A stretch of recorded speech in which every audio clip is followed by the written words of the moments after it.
जय श्री कृष्णा, हर हर महादेव। मैं नारायण भक्ति सिप्रा स्वागत करती हूँ आपका अपने चैनल पर। राधे कृष्णा।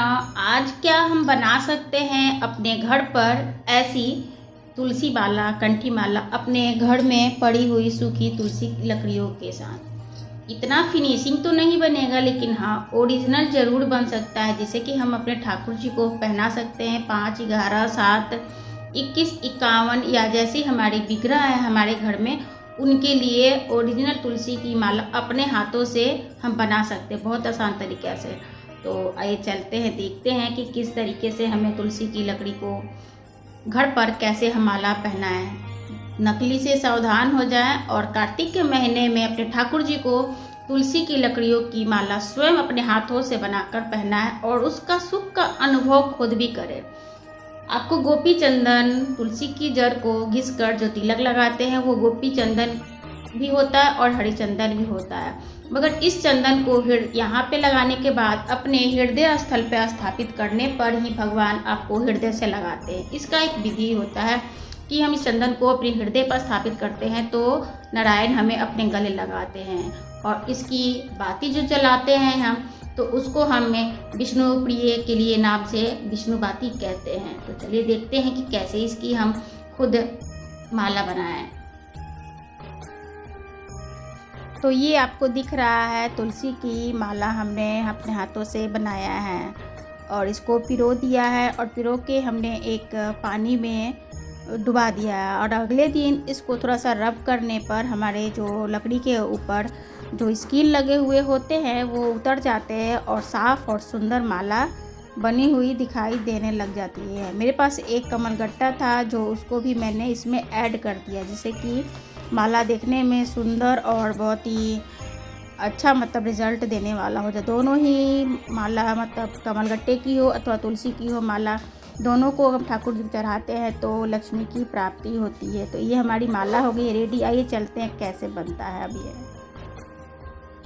तो ये है तुलसी की सूखी लकड़ी जिसे हमें माला बनाना है, और ये है धागा, और ये है पतली वाली सुई। कुछ ज़्यादा ही पतली है जो कि ये गिर गया, जिससे हमसे उठ नहीं पा रहा है, तो इसको हम थोड़ा सावधानी से इसको उठा लेंगे। तो ये है पतला वाला सुई। जो भी कपड़े की सिलाई जो हम करते हैं ना, ये वही सुई है। आप चाहे तो इसको मोली से भी बना सकते हैं। तो अभी आप देखते हैं कि कौन सा धागा इस सुई के अंदर आएगा, उसके बाद ही हम बनाएंगे। इसके लिए हमें क्या क्या चीज़ चाहिए। तो एक कैंची है, और हमने एक इसको कटिंग करने के लिए हमने एक पिलास ले लिया, जिससे कि आसानी से कट जाए। तो पहले तो हमें इनको थोड़ी सी बारीक वाली, या जो आपको ऐसे जैसे ये हो जाते हैं ना, तो इसको हमें पहले खाली कर लेना है।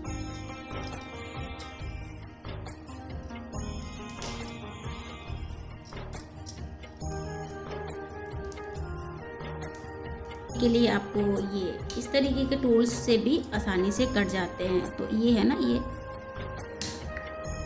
देखिए, ये बिल्कुल ना ये बराबर से ये कट गए।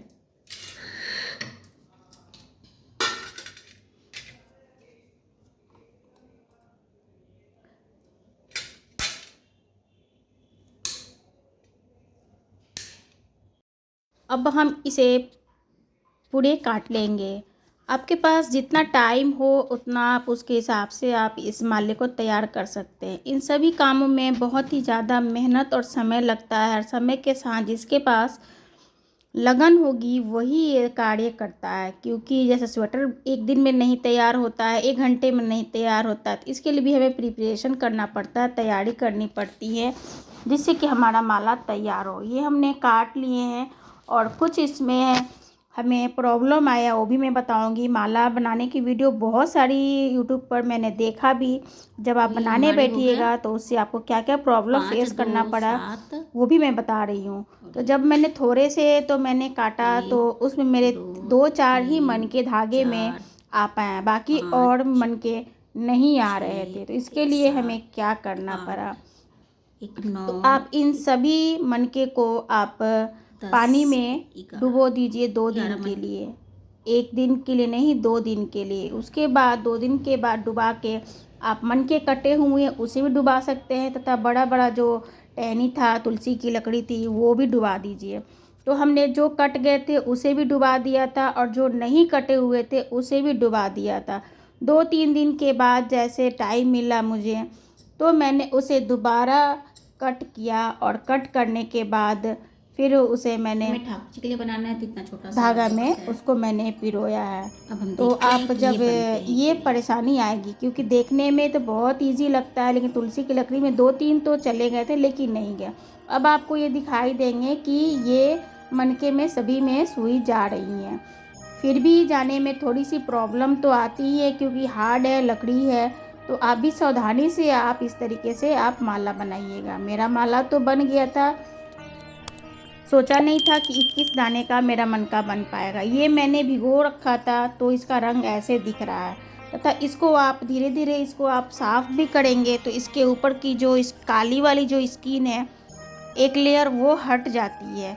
आप जब भी ये गीला रहेगा, आप रात भर डुबो दीजिए माले को और अगले दिन आप इसको साफ़ कीजिएगा, या लकड़ी को ही जो आप साफ़ करेंगी तभी वो आपके ऊपर से वो काला वाला जो स्किन है वो लेयर आपका हट जाएगा। और इस तरीके से आपका शुद्ध घर में तुलसी की माला तैयार हो जाएगी। तो ये थी आपको कि तुलसी की माला में परेशानी आती है तो कैसे उसको हम सॉल्व करेंगे। तो रात भर अगर पानी में 2 दिन 3 दिन डुबा देंगे तो माला ये जाने लायक हो जाता है, आपके धागे में ये बन जाते हैं। इस तरीके से हमने ये 21 दानों की ये मैंने माले बनाए हैं। और आप चाहे तो आगे पीछे इसके आप वो लगा सकते हैं, जो एक आता है हुक सर्कल टाइप का घुमाने वाला, वो भी लग जाता है। अभी मेरे पास नहीं था टाइम तो मैंने वैसे ही बना दिया और धागा मैंने छोड़ दिया है कि जब मुझे उस माले का वो पेच मिल जाएगा तो उस पर मैं डाल दूँगी। मुझे देखने में बहुत सुंदर लग रहा था और मैंने इसे अभी रख दिया है। आप इसे एकादशी पर चढ़ाएं और एकादशी के दिन ही माला को धारण करना चाहिए। तो देख रहे हैं कि आप कैसे ये इस काला जो स्किन है इसके ऊपर का आपको उतरता हुआ दिखाई दे रहा है। तो जब भी तुलसी को हम 2-3 दिन के लिए पानी में डुबा देंगे तो लकड़ी बिल्कुल साफ़ हो जाएगी और मार्केट से जो दिखाई देता है आपकी तुलसी की ओरिजिनल माला, वो आपको आपके हाथों द्वारा आपका बना हुआ आप उसमें आप देख पाएंगे। तो आशा करते हैं कि आपको तुलसी की माला की ये तरीका अच्छा लगा हुआ होगा। मैंने बहुत सारी वीडियो देखी, उसमें बस तुलसी की सूखी लकड़ियों को ही बनाते हो, लेकिन तुलसी की सूखी लकड़ी की माला घर पर बिल्कुल नहीं बन सकती है। अगर आपको बनानी है तो उसको 2-3 दिन तक पानी में डुबा कर रखना पड़ेगा, उसके बाद ही बनेगा। जो कि मैं ये डाउट कोई भी क्लियर नहीं किया हुआ है। तो आप ये स्वयं बनाइए, देखिए कितना सुंदर और शाइनिंग वाला माला बन रहा है।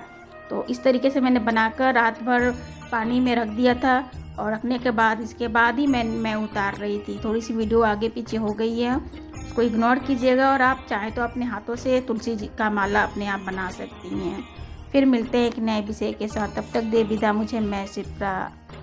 और शेयर कीजिएगा ज़रूर, कार्तिक में माला पहनिएगा, ठाकुर जी को भी पहनाइएगा। तुलसी की माला हम सभी को पहनना चाहिए, क्योंकि तुलसी की माला हमारा पहचान कराता है कि हमारा माता पिता कौन है। मृत्यु के पश्चाताप जब यमराज लेने आते हैं तो माला, गोपी चंदन, तिलक यही हमारा आइडेंटिटी कार्ड होता है, जिसके वजह से हमें अपने घर वापस जाने का रास्ता मिलता है। जिस तरीके से स्कूल में जाने के लिए हमें आई कार्ड की ज़रूरत पड़ती है कि हम स्कूल के स्टूडेंट्स हैं, इसी तरीके से आप जिस भी धर्म के हैं उस धर्म का आपको 24 आवर्स चिन्ह धारण किए रहना चाहिए, जिसके वजह से आपको अपने घर पर जाने में सुविधा हो। अथवा अगर इन चीज़ों को आप धारण नहीं करते हैं तो हमारी मृत्यु के पश्चाताप हमें लावारिस समझकर कहीं भी नहीं स्थान मिलता था, हमारा आत्मा भटकता रहता है। तो गति को प्राप्त करने के लिए आप तुलसी का माला, रुद्राक्ष का माला या अथवा जो भी धर्म आपने अपना रखा है उस धर्म के चिन्ह को आप अपने हृदय में स्थापित जरूर करें। जय श्री कृष्ण, राधे राधे।